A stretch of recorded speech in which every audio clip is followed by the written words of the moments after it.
네, 오늘 저희가 살펴볼 계명은 벌써 10주차로 왔고, 오늘 나중에 살펴볼 것은 8계명과 10계명입니다. 우선 지난 시간에 저희가 어떤 계명을 공부했는지 한번 또 복습하는 시간을 가져보면 좋겠습니다. 지난 시간에 저희가 공부했던 것은 7계명이었습니다. 7계명, 간음하지 말라였는데요. 저희가 간음하지 말라를 공부하면서 간음하지 말라뿐만 아니라 5계명부터 10계명 모두 다가 단순한 도덕을 지켜야 한다라는 계명이 아니라고 말씀드렸습니다. 1계명부터 4계명이 하나님을 사랑하는 언약 백성의 태도라는 것을 배웠던 것처럼 5계명에서 10계명 또한 우리가 하나님의 언약 백성으로서 그러한 관계 속에서 이 죄들을 어떻게 생각해야 되나 하고 살펴봐야 된다고 말씀을 드렸습니다. 그래서 우선적으로 이 간음하지 말라고 하는 것은 첫 번째로는 당연히 사람한테도 이런 나쁜 행동을 하면 안 되겠죠. 그죠? 그런데 간음하지 말라고 했을 때 더욱 중요한 것은 무엇이었습니까? 하나님과의 관계에서 간음하면 안 된다라고 하는 것이 지난 시간에 살펴본 중요한 내용이었습니다. 무슨 말입니까? 하나님께서는 우리의 신랑이 되시고요. 사람인 우리들은 하나님의 신부입니다. 우리가 하나님의 신부로서 당연히 신랑인 하나님만 사랑해야 되지만 하나님이 아닌 다른 것을 더욱 사랑하게 된다면 그것은 곧 신부의 입장에서 보면 바람을 피는 것이고 하나님의 입장에서 보면 유일한 하나님이 아닌 다른 우상을 섬기게 되는 것이기 때문에 이 간음하지 말라는 것을 반드시 하나님과 우리 간의 관계적인 차원에서 살펴보아야 된다고 말씀을 드렸습니다. 자, 여기까지 기억이 잘 나십니까? 자, 그럼 다음을 넘어가면요 이렇게 됩니다. 간음하다라고 하는 지난번의 동사는 단순히 우리가 그런 행동을 잘못해서 하는 간음뿐만 아니라 영적인 외도를 할 때 가리키는 단어였다 라고 여러분들 기억을 하시면 좋을 것 같아요. 항상 우상 숭배를 하는 이스라엘 백성들을 향해서 하나님의 말씀이 너희가 음란하다고 얘기를 많이 하십니다. 특히 구약 성경에서 많이 그렇습니다.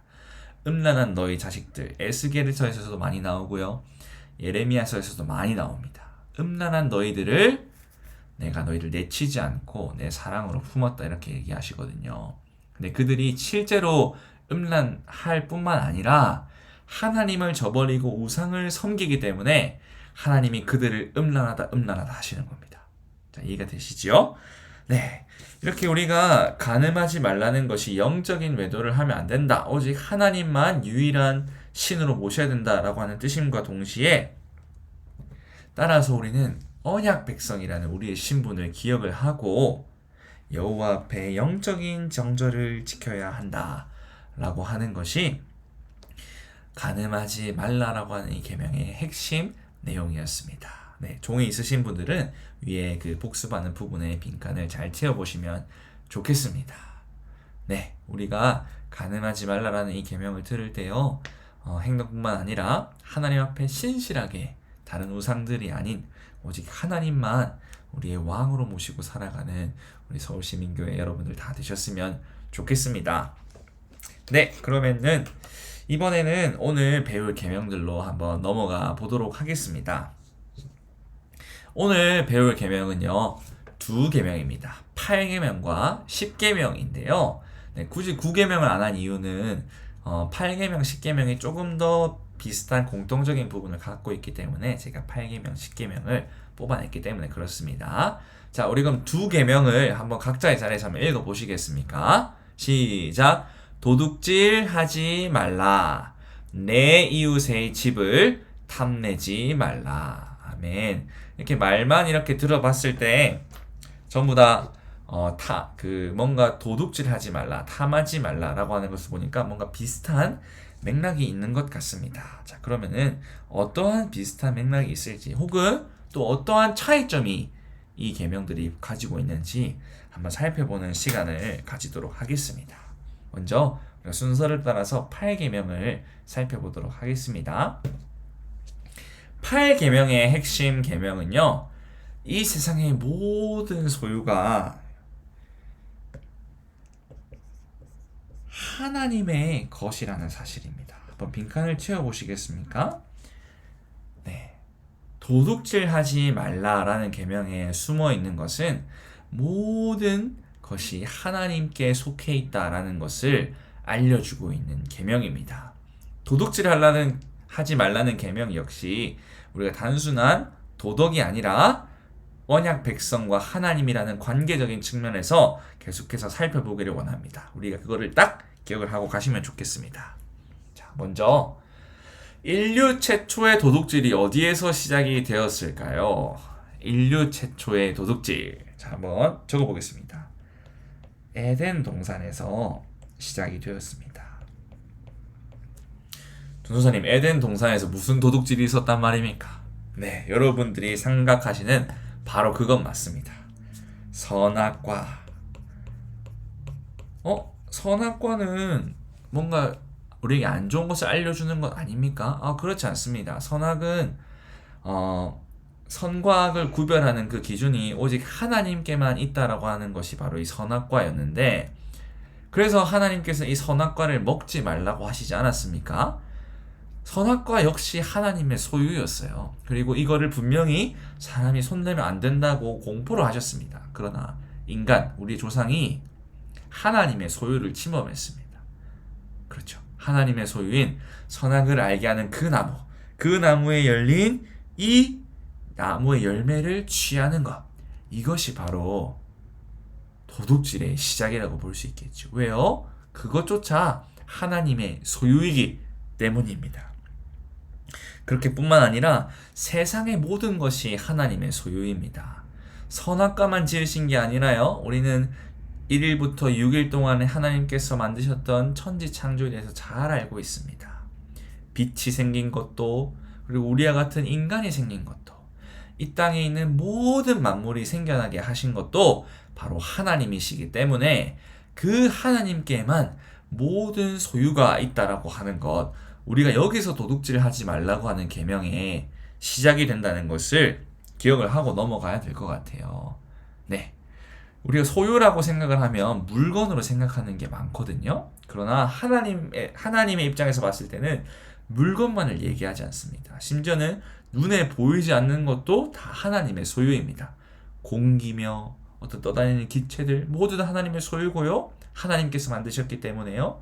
그리고 우리가 가진 돈들 당연히 소유가 하나님의 소유고, 그리고 중요한 것은 우리들 또한 하나님의 언약 백성이기 때문에 하나님의 소유라는 사실을 우리가 잊지 않고 나아가야 합니다. 이것은 우리가 어떤 측면으로 접근하면 좋겠나 하고 제가 오늘날의 시대에 비춰봤을 생각을 해봤을 때, 요즘에 가장 우리를 괴롭히는 부분 중에 하나가 바로 이단들의 공격이라고 해야 될까요? 이단들이 주는 지식에 잘 넘어가는 우리들의 연약한 모습이 있음을 발견을 하게 됩니다. 물론 이단들도 성경을 제대로 아는 것이 아니라 그들의 입맛을 따라 알고 있지만, 한편으로는 우리들도 하나님의 말씀을 아는데 게을리하는 것이 아닌가 하는 생각을 제 스스로는 가지게 됩니다. 그렇기 때문에 우리가 하나님의 백성이고 하나님의 언약 백성이라면 하나님께서 우리에게 어떤 말씀을 하시는지 우리가 귀를 기울여야 하지 않겠습니까? 성령님의 도우심을 통해서 우리가 딱 어디 안에만 있어야 되는데요, 예수 그리스도라고 하는 그 진리 안에만 우리가 있어야 합니다. 그런데 이것은 우리의 노력만으로 되는 것이 아닙니다. 오직 성령님의 도우심만이 우리가 진리 안에 거할 수 있도록 도우실 수 있어요. 네. 우리가 성경 공부를 하고 우리가 하나님의 지식을 알아가고 하는 것, 다 어떻게 보면 한편으로는 우리가 힘을 내서 공부를 하는 것 같은데요. 그러나 하나님의 말씀은 그렇게 얘기하고 있지 않습니다. 우리가 이렇게 성경 공부하게 되는 것은 결과이지만, 이 성경 공부를 하게끔 우리의 마음 가운데 그런 뜨거운 마음을 주시는 것, 이것은 우리의 의지가 아닌 성령님께서 우리에게 주시는 마음입니다. 그래서 여러분들 이렇게 지금 십계명 공부하시는 것처럼 하나님의 소유인 우리들이 하나님의 소유임을 계속해서 기억하고 살아갈 수 있도록 우리가 진리 안에 거할 수 있도록 성령님 구하시면서 또 이렇게 진리를 아시는데 노력해 나가시는 우리 여러분들 되셨으면 좋겠습니다. 네. 그 어떤 악한 세력도 우리를 도둑질해 갈 수 없습니다. 네. 우리는 하나님 안에만 거해야 하는 언약 백성임을 기억하시길 바랍니다. 네. 그 다음에 우리가 살펴볼 개념은 이것입니다. 누군가의 소유, 이제 도둑질 같은, 실질적인 도둑질 같은 내용이 나오네요. 누군가의 소유를 빼앗는다면 그것은 하나님께도 도둑질한 꼴이 됩니다. 자, 왜 그렇습니까? 우리가 1번 개념에서 살펴보았습니다. 에덴 동산에서 최초의 도둑질이 있었다는 것은 하나님께서 모든 것을 소유하고 계신다는 것을 의미했습니다. 돈, 그런 것들뿐만 아니라요, 눈에 보이지 않는 것들, 마찬가지입니다. 그런데 우리가 도둑질이라는 말을 들었을 때 가장 실질적으로 생각할 수 있는 것은 남의 물건 훔치는 거지 않습니까? 맞습니다. 남의 물건 훔치는 이것이 잘못되었는데 그것은 이 훔치는 행위 자체가 잘못되었기 때문이 아니라 그 사람이 그것을 가지고 있는 이유는 하나님께서 그 소유를 그 사람이 가질 수 있도록 허락하셨기 때문입니다. 네, 믿는 사람이든 믿지 않는 사람이든 똑같습니다. 믿는 사람, 믿지 않는 사람 전부 다 하나님께서 지으신 사람들이기 때문에 그렇지요. 우리가 때로는 인정하고 싶은 마음이 들지 않을 때도 있습니다. 왜 저 사람은 돈이 저렇게 많지? 나는 왜 없을까? 이렇게 비교하는 상황들이 있을 수 있는데요. 전혀 그런 거 비교하실 필요가 없습니다. 왜냐하면은 그런 소유를 허락하시고 가질 수 있게 하신 것은 바로 하나님이시기 때문에 그렇습니다. 하나님만이 사실은 모든 그 소유의 주인이시죠. 그러나 그 소유를 각 사람들에게 그 소유를 가질 수 있도록 허락하신 게 하나님이다. 여러분들 기억을 하시면 좋겠습니다. 모든 소유권을 부여하신 것, 그것이 바로 하나님이시다라는 것, 우리가 이것을 인정하고 나아가야 됩니다. 자, 여기서 우리가 알 수 있는 개념이 있습니다. 자, 한번 적어볼까요? 이거 사유재산 8계명에 숨어있는 게 무엇이냐면요, 도둑질하지 말라에 숨어있는 것은 각 사람의 사유재산을 하나님께서 인정하신다는 사실입니다. 네, 모든 사람이 똑같이 가지는 것, 공산주의가 그렇게 얘기하지 않습니까? 그렇죠? 그것은 성경적이지 않아요. 왜냐하면 도둑질하지 말라는 이 계명을 통해서 하나님께서 각 사람이 사유재산을 가지는 것을 허락하시기 때문입니다. 모든 소유가 하나님께 있지만 사람이 그 재산을 소유할 수 있도록 허락하시는 것이 하나님이다. 이것이 바로 성경의 가르침입니다. 자, 그런데 이 말을 한번 다시 기억을 해보고 넘어갈까요? 소유권을 부여하신 분은 하나님이시다. 그러면은 원래 소유는 하나님께 속했다는 뜻인데, 그렇다면 우리가 가진 이 소유는 무엇일까요?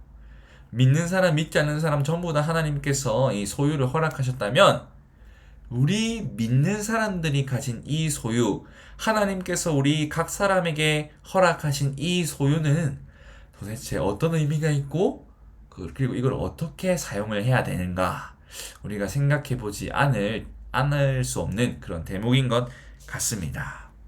여기서 기억해야 할 중요한 단어가 있는데요, 4번으로 넘어가 보겠습니다. 자, 우리의 신분이 또 한 개가 등장하는데요, 그것은 이렇게 부릅니다. 자, 한번 따라 하시면서 적어 보시겠습니까? 청지기. 네, 청지기라는 표현입니다. 우리는 청지기로서 하나님의 뜻을 잘 헤아려 내게 맡기신 소유를 사용해야 합니다. 네, 맞습니다. 여러분, 이 청지기라는 표현이 어떤 뜻인지 알고 계십니까? 네, 성경에 등장하는 표현이기도 한데요, 청지기는 제가 한번 적어보겠습니다. 주인의 소유를 맡아서 관리하는 사람이 바로 청지기입니다. 그렇습니다. 우리가 청지기라는 것은 하나님께서 주신 이 소유를 우리 마음대로 쓰는 것이 아니라 하나님의 뜻을 따라서 사용을 해야 한다라는 개념이 여기에 숨겨져 있습니다. 자, 그러면 어떻습니까? 자유라는 것을 우리가 한번 생각을 해볼 수 있을 것 같아요. 하나님께서 우리에게 자유를 허락을 하셨거든요. 특별히 이 도둑질을 하지 말라는 계명을 볼 때에, 그리고 우리에게 맡기신 하나님의 소유를 볼 때에, 그리고 우리가 하나님의 청지기라는 것을 기억할 때에는 우리의 소유를 사용하고 하는 것이 마땅하게 제한되어야 한다라는 점 기억을 하셔야 됩니다. 자, 이게 무슨 말이냐면 이 가지고 있는 이 나의 소유물을 나의 모든 욕구나 즐거움, 쾌락을 위해서만 사용해서는 안 된다라고 하는 것이 언약 백성인 우리가 이 도둑질을 하지 말라는 계명을 보면서 기억을 해야 한다는 것입니다. 왜 그렇습니까? 우리가 청지기이기 때문입니다. 하나님께서 우리에게 맡기신 이것은 다 하나님의 목적이 있다는 것을 우리가 평생 기억을 해야 됩니다. 우리의 그런 기억해야 될 목적은 무엇입니까? 오직 하나입니다. 우리의 소유를 통해서 하나님의 영광, 하나님께 영광이 되는 방향으로 우리의 소유를 사용하고 있는가? 그리고 하나님의 목적을 따라서 우리는 우리의 소유, 하나님께서 맡기신 이 소유를 사용하기 위해 생각하고 기도하고 실제로 행하는가? 이것을 여러분들 잊지 마셔야 한다는 것이 이 계명이 담고 있는 것입니다. 네. 우리가 가지고 있는 모든 소유는요, 어떻게 보면 한편으론 우리가 이 세상을 열심히 살았기 때문에 얻어진 결과, 혹은 부모님께서 주신 결과, 이렇게 생각하는 경향이 누구나 다 있을 것 같습니다. 네. 저도 그런 데서 자유할 수 없는 것 같습니다. 저도 죄인이기 때문에요. 그러나 하나님께서 이 도둑질을 하지 말라는 계명을 통해서 분명하게 우리가 알기를 원하시는 것은 우리는 청지기이다라는 사실입니다. 하나님께서 우리에게 맡기신 목적을 잊지 말라. 그것이 청지기로서의 너희의 삶이다 라고 하시는 것입니다. 네, 신약 성경 보면 우리에게 맡기신 달란트가 있다라는 표현이 나옵니다. 그렇죠? 그 달란트를 하나님의 뜻을 따라 사용해야 되는 것이 바로 우리들의 삶, 청지기로서의 삶인 줄을 믿습니다. 네, 그래서 언약 백성인 것을 우리가 기억을 할 때에 모든 소유가 하나님께 속해 있으며 이 주신 소유 하나님의 영광과 그 뜻을 따라서 사용해야 된다는 것을 잊지 않고 사시는 우리 성도님들 다 되셨으면 좋겠습니다. 네, 8계명 혹시 이해가 되시겠습니까? 네, 8계명은 이러한 뜻을 담고 있다라는 것 잊지 마시기를 바랍니다. 네, 그럼 8계명 살펴보았으면 저희가 10계명으로 한번 넘어가 보도록 하겠습니다. 10계명을 넘어가 보기 전에요, 오늘은 제가 아까 10계명 내 이웃의 집을 탐내지 말라 이렇게 짧게 얘기했는데 제가 원래 그 성경 구절들을 다 가져와 봤습니다. 좀 길지만 우리 함께 각자의 자리에서 한번 읽어보고 또 10계명 공부할 수 있도록 해보겠습니다. 내 이웃의 집을 탐내지 말라. 내 이웃의 아내나 그의 남종이나 그의 여종이나 그의 소나 그의 나귀나 무릇 내 이웃의 소유를 탐내지 말라. 아멘. 네, 그럼 우리가 한번 살펴볼게요. 자, 그런데 우리가 이상한 표현이 한 게 있는데요. 이상한 표현이 사실 두 개가 있습니다. 첫 번째는 9계명과 10계명을 볼 때에는 항상 내 이웃이라는 말이 들어갑니다. 5계명부터 10계명까지의 내 이웃이라는 말이 들어가는 계명은 두 개밖에 없거든요. 9계명과 10계명. 그런데 9계명은 저희가 다음 시간에 살펴볼 것이고 이 10계명은 내 이웃이라는 표현이 들어가 있다는 게 신기합니다. 그렇죠? 자, 여기서 말하는 내 이웃은요, 우리 사는 옆에 있는 사람을 얘기하는 것이 아닙니다. 네. 10계명이 주어진 이 당시 문맥을 생각해 볼 때 이 내 이웃은요, 언약 공동체를 향한 말이에요. 하나님께서 이 십계명을 주실 때 상황은 모든 사람들이 이스라엘 백성들이었지 않습니까? 그죠? 출애굽을 하고 하나님의 말씀을 받은 사람들이 그 사람들의 이웃이었습니다. 그럼 오늘날로 치면 어떻습니까?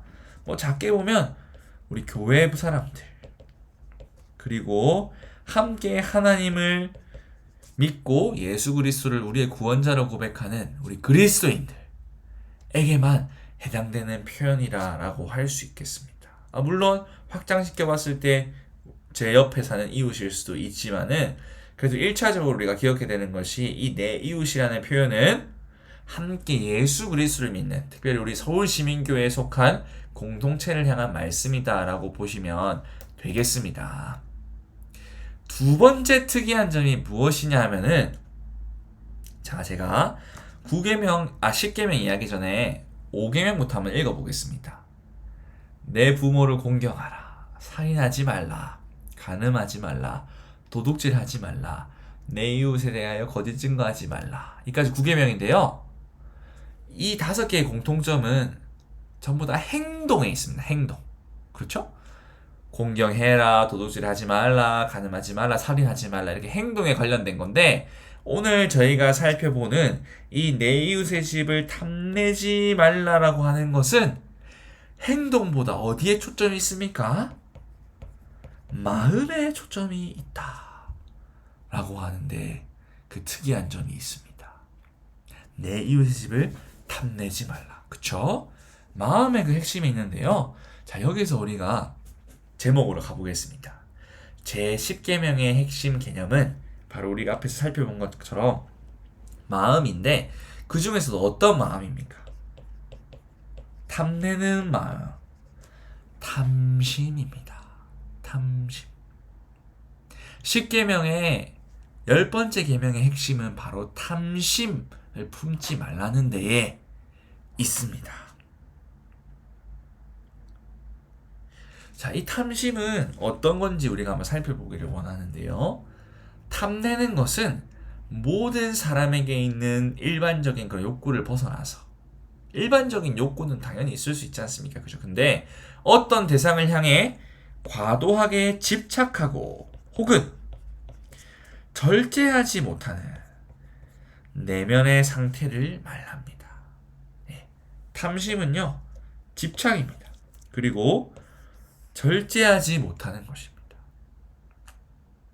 욕구마저 부인하는 게 아니라요, 과도하게 집착하고 과도하게 절제하지 못하는 것. 이것이 바로 탐심입니다. 탐심. 자, 우리가 탐심을 품는다 할 때요, 어떤 것이 있습니까? 이 10계명처럼 내 이웃의 집을 탐내지 말라. 이것은 내 이웃의 소유를 탐내지 말라 하는 것과 유사한 뜻이라고 볼 수도 있지 않습니까? 아까 8계명에서 살펴봤던 도둑질 하지 말라. 이런 것처럼 하나님께서 각 사람의 소유를 인정하셨는데 그걸 어떻게 탐하면 되겠어? 특별히 같은 교회에 있는, 같은 언약 공동체, 같은 신앙 공동체에 있는 사람의 소유에 대해서 탐내고 하는 것, 그런 것 잘못이다 라고 이야기를 이 계명이 하고 있습니다. 왜 그렇습니까? 9계명과 10계명이 강조하는 이 내 이웃에라는 이 표현은 우리가 가지는 이 탐심이 공동체를 붕괴시킬 수 있는 위험을 내포하고 있기 때문입니다. 네. 교회 다니는 사람끼리도 충분히 마음 가운데 어떤 탐심을 품을 수 있고 하지 않습니까? 그러나 하나님께서 그거 하지 말라십니다. 그게 우리의 공동체에 큰 해악을 주기 때문입니다. 네. 그런 걸로 인해서 분란이 일어나는 교회의 어떤 소리들을, 우리 교회가 아니라 다른 교회의 그런 말들을 우리가 듣지 않습니까? 네. 하나님께서 우리에게 주신 것에 대해서 기억하고 자족할 수 있는 마음이 우리 공동체에게 필요하다라는 것을 이 계명이 말씀하고 있습니다. 자, 그런데 우리가 탐심이라고 할 때 물건에 대해서 우리가 잘 기억을 하는 것이 있지만, 2번입니다. 하나님보다 물건뿐만 아니라 그냥 모든 다른 대상에 더 탐닉하게 되고 더 큰 탐심을 품게 된다면은 그것이 우리의 무엇이 된다고 합니까? 그것이 우리의 신이 된다고 합니다. 신. God, God. 하나님만이 유일한 우리의 신이신데 우리가 다른 것에 대한 탐심을 품고 탐닉을 하게 되면은 그것이 우리의 신이 된다라고 하는 것이 하나님의 말씀입니다. 여러분들에게 제가 책 한 권을 소개시켜 드리고 싶은데요.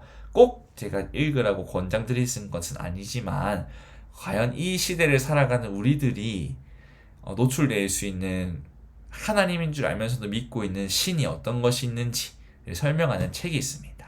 예, 바로 이 책입니다. 내가 만든 신이라는 책의 제목인데요. 이게 책이 제목이 잘 보이실지 모르겠습니다. 자, 적어 드릴게요. 내가 만든 신. 네, 책 제목이 신기하죠. 이 영어 원제목으로 보면은 counterfeit God이라 해가지고 모조품 하나님이라는 뜻이에요. 모조품 하나님. 하나님인 줄 알면서도 나는 하나님을 믿는다고 이렇게 생각했는데 아니었습니다. 하나님의 자리에 그 우상들을 갖다 놓고 우리가 하나님으로 믿고 있었구나 라고 하는 것을 가르쳐 주는 책이 바로 이 책이거든요. 네, 이 책이 저는 굉장히 유익했습니다. 강의를 준비하면서도 읽었을 뿐만 아니라 제가 신대원 입학할 때 시험 치는 과목 중에 하나가 바로 이 책을 읽고 에세이를 쓰는 게 있었어요. 그때도 큰 유익을 얻었거든요. 아마 우리 성도님들도 큰 유익을 얻으실 수 있을 거라고 생각을 합니다. 참 우리의 이 욕구가 단순한 욕구가 아니라 신이 될 수 있다고라는 표현이 성경에 있습니다. 빌립보서 표현인데요. 제가 구절은 적진 않겠습니다. 빌립보서에 이런 표현이 있습니다. 그들의 신은 배요라는 표현이 있습니다. 그들의 신은 배요. 성경 원어로 보면 그들의 신은 자신의 위장이다라고 하는 뜻이 있어요. 이게 무슨 말이냐면 우리가 뭐 음식을 막 많이 먹는다고 할 때 음식을 탐하지 않습니까? 음식을 막 먹어야 그 위가 꽉 채워져서 그 욕구가 충족이 되잖아요. 우리의 욕구를 충족시키는 그 기관을 배, 위장으로 생각한다면은 우리의 신이 이 배라는 말입니다. 이 배를 채우기 위해서 우리는 그것을 신으로 생각하고 어떤 것이든 우걱우걱 집어넣는다는 것이죠. 음식뿐만 아니라 그것이 돈일 수도 있고 명예일 수도 있고 이 책이 얘기하고 있는 걸로 보면은 뭐 성적인 그런 것, 섹스 이런 걸 수도 있고 권력인 이런 것도 있을 수 있다라고 이 책이 이야기를 하고 있습니다. 그만큼 이 욕구는 잘못된 것이 아니지만 이 욕구를 우선시할 때는 이 모든 것들이 신이 되고 결국 죄가 될 수 있다고 이야기를 하는 것이 이 십계명이 이야기를 하고 있는 것입니다. 신이 될 수 있다는 것을 다른 말로 풀어보면 3번에 있는데 바로 이것입니다. 탐내는 것은 우상숭배. 탐내는 것은 우상숭배로서 하나님과 이웃을 대적하는 모든 죄악의 뿌리가 된다라고 하는 것입니다. 하나님의 말씀입니다. 골로새서 3장 5절 말씀인데요. 우리 각자의 자리에서 한번 읽어보겠습니다. 그러므로 땅에 있는 지체를 죽이라. 곧 음란과 부정과 사욕과 악한 정욕과 탐심이니 탐심은 우상숭배니라. 왜 탐심이 우상숭배입니까? 여러분들 많은 죄들 중에서 탐심을 우상숭배로 정한 이유가 무엇이지요?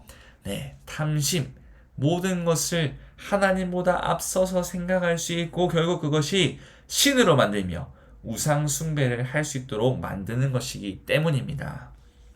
여기서 중요한 표현이 있습니다. 이 탐심은 하나님뿐만 아니라 이웃 모두를 대적하는 죄악의 뿌리라라는 것이죠. 탐심은 곧 우상숭배다. 어떤 10계명과 굉장히 비슷한 것 같습니다. 저는 이 계명을 보니 이 계명이 떠오릅니다. 1계명이 떠오릅니다. 탐심 우상숭배 1계명은요. 너는 나 외에는 다른 신들을 내게 두지 말라. 하나님만이 유일한 신이시기 때문에 하나님이 아닌 다른 것을 섬기는 것은 우상숭배라고 1계명이 이야기를 하고 있는 것입니다. 굉장히 신기하지 않습니까? 저희는 10계명을 보면서 탐심이 우상숭배다라는 것을 보고 있는데 이 1계명을 10계명을 뒤집어서 1계명으로 갖다 놓으니 우상숭배로 시작을 하고 있네요. 결국 이 10계명은요. 1계명 우상숭배하지 말라고 하는 이 계명에서 10계명 우상숭배를 하면 안 된다라고 하는 이 계명으로 끝이 나는 것을 우리가 볼 수 있습니다. 하나님을 섬기지 않고 이 탐심을 하는 데서 모든 죄악들이 비롯되는 것을 알 수 있습니다. 부모님을 공경하지 않는 것, 살인하는 것, 간음하는 것 전부 하나님이 아닌 다른 것을 더 좋아하기 때문에 일어나는 일 아니겠습니까? 네. 잘 생각해보면 이 모든 죄의 근원이, 모든 죄의 뿌리가 탐심에서 올라올 수 있구나라고 하는 것을 발견하게 됩니다. 결국 하나님께서 우리에게 기억하길 원하시는 것은 물론 다른 계명들을 통해서도 하나님이 기억하시길 원하시겠지만 이 1계명, 10계명이 시작하는 이 1계명에서 우리들에게 우상 숭배하지 말라 라고 하시는 것처럼 그 10계명의 끝인 제 10계명에서도 탐내는 건 안 된다. 하나님의 소유를 인정하라는 것뿐만 아니라 이 탐심은 너희들 우상 숭배로 갈 수 있기 때문에 하나님을 유일한 신으로 섬기지 않을 수 있기 때문에 얘들아 너희들 탐심을 가지면 안 돼 라고 하는 그런 하나님의 그 본심이 우리 성도님들께도 다 들리시면 좋겠습니다. 네. 참 이게 하나님의 이 말씀을 알면 알수록 또 신기하지만요. 10계명을 또 알 때도 신기한 것 같습니다. 결국 하나님께서 우리에게 원하시는 계명은 그것인 것 같아요. 너희들 제발 하나님 나를 사랑해주면 안 되겠니? 제발 너희들 나를 사랑해주면 안 되겠니? 왜냐하면 하나님께서는 계속해서 우리를 사랑하고 계시거든요. 우리가 하나님의 사랑에 반응을 제대로 하지 못하고 있지만은 그 하나님께서 우리를 구원하신 그 하나님께서 이 10계명을 통해 제발 우상이 아닌 나만 바라봐주고 나만 사랑해주지 않겠니? 하고 우리들에게 말씀하고 계십니다. 10계명을 통해서 우리는 무엇을 할 수 있습니까? 우리가 이 10계명을 기억하며 살 수는 있지만요. 10계명을 결코 완벽하게 지키지 못하는 사실입니다. 우리가 구원받은 자지만 이 10계명을 완전히 지키면서 살 수가 없습니다. 그렇죠. 때로 우리가 도둑질할 때도 있고 거짓말할 때도 있고 간음을 하진 않지만 간음하는 이런 음란한 생각을 품을 때가 있습니다. 성경은 이 음란한 생각을 품기만 해도 간음하는 죄라고 하지 않습니까? 이 10계명은 우리가 우리에게 죄인이라는 그것을 알려줍니다. 그러나 거기서 끝나는 것이 아니라 그런 죄인을 사랑하시는 하나님의 사랑 기억하고 우리를 늘 사랑하시는 하나님을 기억하라는 것이 바로 이 10계명이 우리에게 주는 교훈이지 않겠습니까, 여러분들? 네, 맞습니다. 우리가 10계명을 통해서요. 더 율법적으로 살아야 된다라는 것 하나님께서 원하시지 않습니다. 하나님께서 원하시는 것은 이 10계명을 통해서 우리가 오직 하나님 한 분만을 사랑하기를 원하시는 분이시구나 하는 것 우리 성도님들 꼭 잊지 않고 사시기를 바랍니다. 네, 하나님의 계명을 지키는 것 굉장히 중요합니다. 그러나 그 계명을 지키는 가운데 하나님을 사랑하는 마음을 잃지 않는 것. 비록 이 계명을 어겼다 하더라도 우리가 우리의 죄를 회개하며 나아갈 때에 하나님께서 끝까지 우리를 포기하지 않고 사랑하신다는 것.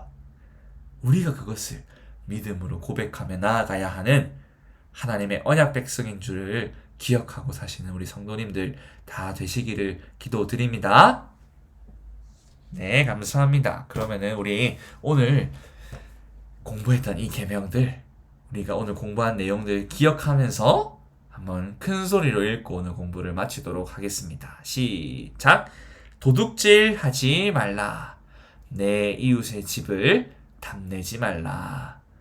네, 성도님들, 오늘 공부 이렇게 했는데요. 하나님의 뜻이 무엇인지 여러분들 잘 아시겠습니까? 네, 조금이라도 하나님의 뜻 아시면 좋겠습니다.